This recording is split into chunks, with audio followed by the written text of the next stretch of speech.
Dear people of God, greetings to you all in the matchless name of our Lord and Savior Jesus Christ. I am happy to be back to you to meditate on the topic Mission with Christ Spirit.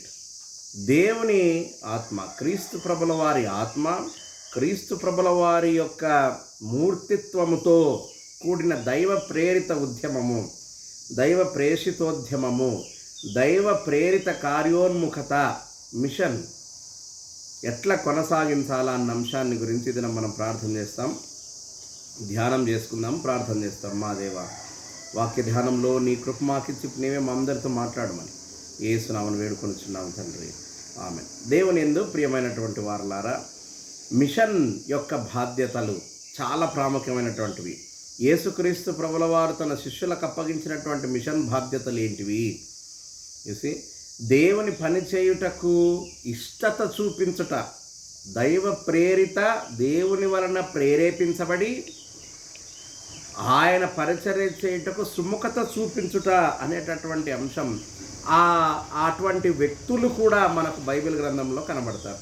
మరి రాజుల 2వ గ్రంథం 2వ అధ్యాయంలో ఏలియా, Elisha వీరిద్దరి మధ్య ఉన్నటువంటి అవినాభావ సంబంధం, ఏలియా యొక్క దైవ కార్యాలను, దైవ ప్రేరిత కార్యములనన్నిటినీ ఆయన శిష్యుడైన ఎలీషా ఎట్లా కొనసాగించినాడు.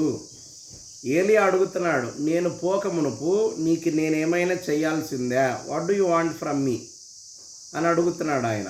ఏలియా ఆరోహణం కావాల్సినటువంటి టైం వచ్చింది. దేవుడు ఏలియాను కొనిపోయే సమయం వచ్చింది.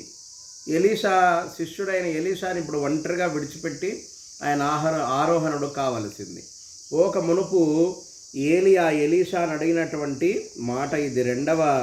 రాజుల 2వ గ్రంథం 2వ అధ్యాయం 9వ వచనంలో, వారు దాటిపోయిన తరువాత ఏలియా ఎలీషాను చూచి, నేను నీ యొద్ద నుండి తీయబడక మునుపు నీ కొరకు నేనేమి చేయగోరుచున్నావో దానిని అడుగుమని చెప్పగా, అడుగుతున్నాడు, what should I do for you? నేను నీ నుండి తీసేయబడకముందు ఏం చేయాలా?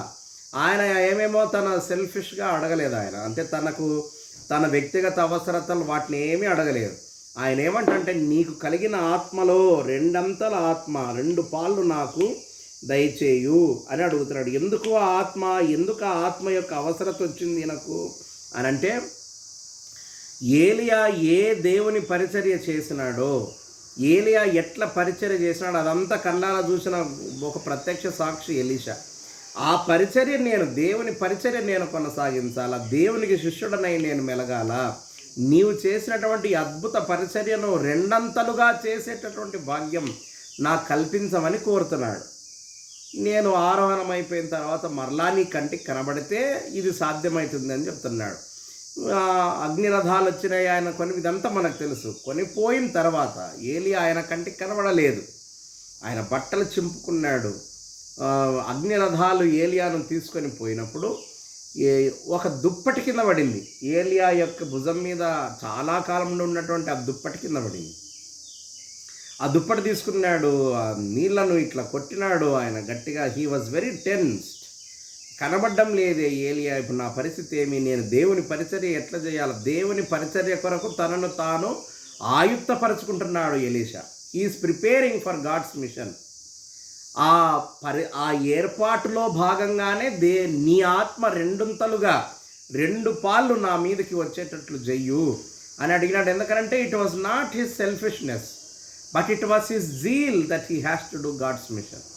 దేవుని పరిచర్య చేయాలన్నటువంటి కుతూహలతతో ఆయన ఈ కోరికను అడిగినాడు. వ్యక్తిగతంగా నాకు బంగారం, నాకు డబ్బి, లేదంటే నాకు పేరు ప్రఖ్యాతలి, ఇవేమీ కోరలేదు ఆయన కోరిందల్లా నేను ఈ పరిచర్య చేయాల్సి ఉంది. He is preparing his self. మరి ఆ దుప్పటి తీసి నీళ్ళ మీద కొట్టగానే నీళ్ళు 2గా విడిపోయినాయి. ఏడి నా యజమానుడు, నా కాపరి, నా ఏలినవాడు, నన్ను నడిపించిన నా నాయకుడు, నా గురువేడి అని ఎలీషా అడిగినాడు. ఇదంతా దూరం నుండి చూస్తున్నారు ఇంకొంతమంది జనం. ఎలీషాకు అర్థం కావటం లేదు ఏలి ఆత్మ ఇతని మీద ఉందని. కానీ దూరంగా ఉండి చూస్తున్నటువంటి వారికి అర్థమైంది ఏలి ఆత్మ ఎలీషా మీద నిలబడింది అని. The zeal that he had towards God's mission, దేవుని పరిచర్య చేయాలన్న కుతూహలత ఎలీషా మీద ఏలియా ఆత్మ నిలబడ్డానికి కారణమైంది. So you should have zeal for the machine of the lord. దేవుని పరిచర్య చేయడానికి మనకు ఆతురత ఉండాలా, మనకు we should have that zeal, ఆ కోరిక మనలో ఉండాలా. ఇది మనము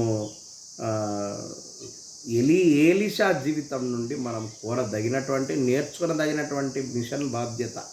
మరి స్టెఫెన్ యొక్క జీవితాన్ని కూడా మనం చూస్తే, దేవుని వాక్యం బోధించుట వలన, అందున ఉన్నది ఉన్నట్టుగా బోధించుట వలన, వారి యొక్క తప్పిదాలన్నీ ఎత్తి చూపించుట వలన సమస్యలు కొని తెచ్చుకుంటారు అని తెలిసినా కూడా, తన ప్రాణహాని జరగవచ్చు అని తెలిసినా కూడా ఎక్కడా ఆయన వెనుదిరగలేదు. స్టెఫెను హతసాక్షిగా మారినాడు. ఇశ్రాయేలుకు బోధించాల్సిందంతా బోధించినాడు. అపోస్తల కార్యముల గ్రంథం 7వ అధ్యాయం 1వ వచనంలో నుండి ఆయన బోధిస్తూనే ఉన్నాడు. 7వ అధ్యాయం చివరి వరకు, ఆయన చనిపోయేటంత వరకు వాళ్ళకు బోధించిన సంగతులు బ్రహ్మాండమైనటువంటివి. 7వ అధ్యాయం 2వ వచనంలో, సహోదరులారా, తండ్రులారా వినుడి, మన పితరుడైన అబ్రహాము హారానులో కాపురముండక మునుపు మెసొపొతేమియాలో ఉన్నప్పుడు మహిమగల దేవుడు అతనికి ప్రత్యక్షమై, నీవి దేశము అని అక్కడి నుండి అబ్రహాం దగ్గర నుండి మొదలుపెట్టి పరిచర్య చేసి మెసొపొతేమియాకు పిలిచినాడు దేవుడు అబ్రహామును. మరి అక్కడ ఉన్నప్పుడు ఏమేం జరిగిన అన్నీ బోధించి అన్నీ చెప్పినాడు. వాళ్ళకి ఖండించడానికి, మీరు ఇప్పుడు ఏం పని చేస్తున్నారు, మీరు చేస్తాండే పని సరైనది కాదు అన్నీ ఖండించినాడు. వాళ్ళందరూ కోపం వచ్చింది, చంపేయాలన్నంత కోపం వచ్చింది. అయినా ఆయన లెక్క చేయలేదు. చూడండి 51వ వచనంలో ఇంకా కఠినమైన మాటలు మాట్లాడుతున్నాడు ఆయన. ముష్కరులారా, హృదయములను చెవులను దేవుని వాక్యమునకు లోపరచ నొల్లని వారలారా, నీ పితరుల వలె మీరును ఎల్లప్పుడూ పరిశుద్ధాత్మను ఎదిరించుచున్నారు. Is condemning them. వారిని ఖండిస్తున్నాడు, వాళ్ళకు బుద్ధి చెప్తున్నాడు, వారికి మర్యాద నేర్పిస్తున్నాడు. స్టెఫెను చిన్నవాడు.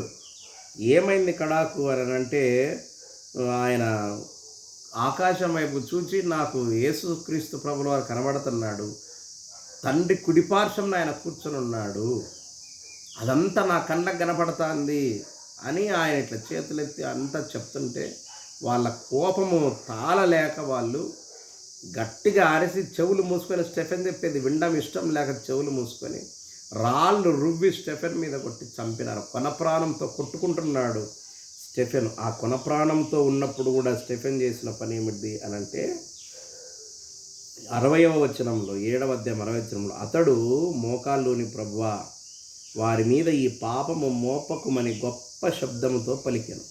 ఆ మాట పలికి నిద్రించెను. సౌలు అతని చావునకు సమ్మతించెను. కొన ప్రాణంతో ఉండగా కూడా ఆ పై వచనాల్లో మనం చూస్తాం. 59వ వచనంలో, ప్రభువును గూర్చి మొరపెట్టుచు, యేసు ప్రభువా, నా ఆత్మను చేర్చుకొమ్మని స్టెఫెను పలుకుచుండగా వారు అతన్ని రాళ్లతో కొట్టినారు. ఆయన మోకాళ్ళ మీద నిలబడి, ప్రభువా, ఈ పాపం, నన్ను చంపిన ఈ పాపం వీళ్ళెవ్వరి మీద ఉండనీయకుండా చేయమని ప్రార్థన చేసి ఆయన ఆత్మను దేవుని చేతికి అప్పగించినాడు. God's machine. ప్రాణాలను సైతం లెక్క చేయకుండా ఖండించడం అత్యంత ప్రాముఖ్యమైనటువంటి ఒక పని. విమర్శించే వాళ్ళు ఎంతగా విమర్శించినారు స్టెఫెన్ అంటే, చంపేటంతగా చంపేసినారండి. లిటరల్గా చనిపోయినాడు స్టెఫెన్. అయినా వెనుదిరగలేదు, ఆయన వెనక్కి తిరగనే లేదు. ఎందుకు? యేసుక్రీస్తు ప్రభుల వారు ఒక బృహత్తరమైన బాధ్యత ఇస్తున్నాడు. మనం ఈ వారము 29వ తేదీన ఆరోహణ దినాన్ని జరుపుకుంటాం. ఈ వారంలో మనము ఇది యేసుక్రీస్తు ప్రభుల వారు పునరుద్ధారణై, ఆయన పునరుద్ధానానికి ఆరోహణానికి మధ్యలో ఉన్న చివరి వారం ఇది. ఈ వారంలో క్రీస్తు ప్రభుల వారి యొక్క ఆరోహణాన్ని మనం జరుపుకుంటాం. ఆ ఆరోహణ దినమున యేసుక్రీస్తు ప్రభుల వారు శిష్యులతో చెప్పినటువంటి the great commandment, the great machine of Jesus Christ, the great manifesto of Jesus Christ that is being handed over to the disciples. ఏమంటున్నాడు ఆయన? 18వ వచనం, అయితే యేసు వారి యొద్దకు వచ్చి, పరలోకమందును భూమి మీదను నాకు సర్వాధికారం ఇయ్యబడి ఉన్నది, కాబట్టి మీరు వెళ్ళి సమస్త జనులను శిష్యులనుగా చేయుడి, తండ్రి యొక్కయు కుమారుని యొక్కయు పరిశుద్ధాత్మిక నామములోనికి వారికి బాప్తిస్మం ఇచ్చుచు, నేను మీకు ఏ ఏ సంగతులను ఆజ్ఞాపించుతునో వాటన్నిటినీ గైకొనవలనని వారికి బోధించుడి, ఇదిగో నేను యుగ సమాప్తి వరకు సదాకాలం మీతో కూడా ఉన్నానని వారితో చెప్పాను. Finally Jesus said, this is your responsibility, go ye into the world and preach the good news. స్వార్థను ప్రకటించండి, నేను మీకు ఏ ఏ సంగతులు చెప్పినానో అవి బోధించండి. దైవరాజ్యాన్ని గురించి ఏం చెప్పినానో, మారు మనస్సు గురించి ఏం చెప్పినాడో, పరలోక రాజ్య ప్రవేశాల గురించి ఏం చెప్పినాడో, మనుషులు ఒకరి ఎడల ఒకరు ఎటువంటి ప్రవర్తన గలవారు ఏం మెలగాలని ఏం బోధించినాడో, ఈ సంగతులు నేను మీకు ఏమేమి చెప్పినానో అవన్నీ పోయి మీరు ప్రకటించండి. వారికి బాప్తిస్మం ఇవ్వండి, వారు మారు మనస్సు దిశగా ప్రయాణం చేసేటట్లుగా చేయండి. This is the great commissioning of Jesus Christ. యేసుక్రీస్తు ప్రభుల వారు తన శిష్యులకు హీఈస్ గివింగ్ ద చార్జ్. వారు ఎంతగా ఆయన మాటను స్వీకరించదానంటే వారి ప్రాణాలను సైతం ఈ పరిచర్య కొరకు సమర్పించేటంతగా అందరూ హతసాక్షులై చనిపోయినారు. Everybody were killed brutally. Now that was a new version of the way of life of people. ఇంకా చెప్పుకోవాలంటే it was a new religion to everybody. There were already religions existing. Now these disciples have to go and preach about Jesus Christ. They should preach about the kingdom of God. They should preach about repentance. They should preach about salvation. ఎట్లా receive చేసుకుంటారో జనం తెలియదు. ప్రతి ఒక్కరూ చంపబడినారు. అయినా దేవుని కార్యోన్ముఖత, దేవుని పని చేయుటకు ఇష్టత వారు కోల్పోలేదు. పోయినారు, పరిచర్య చేసినారు. దేవుని పరిచర్యకు ఇప్పుడు సంఘాలు కట్టబడినాయనంటే ఇవన్నీ కూడా వారి యొక్క కృషికి ఫలితం, వారి వారి మిషన్ యొక్క ఫలితాలుగా నేడు క్రైస్తవ సంఘాలు వర్ధిల్లుతున్నాయి. ఇప్పుడు వారి బాధ్యత మనది. మనం ఈ మిషన్ను కొనసాగించి దేవుని కృపను పొందుతున్నట్లు పరిశుద్ధాత్మ దేవుడు ఇప్పుడు సదాకాలం మనల్ని అందరిని అనుగ్రహించును గాక. ఆమెను ప్రార్థన చేస్తాం. మా దేవ, వాక్యం కొరకు స్తోత్రం. మీరు ప్రతి బిడ్డను ఆశీర్వదించండి. అనారోగ్యంతో బాధపడే వారిని మీ గాయప నష్టాలతో ముట్టిప్పుకున్న స్వస్థత నుండి, దీర్ఘకాలిక జబ్బులతో బాధపడే వారికి పరిపూర్ణ స్వస్థత నుండి, మరలా మేము వాక్యం ధ్యానించరకు నీ మేలు మాకు ఇమ్మనేసినామని వేడుకొనిచున్నాం తండ్రి. ఆమెన్. త్రియక దేవుని నిత్యం మీ తోడు ఉండుగాక. ఆమెన్.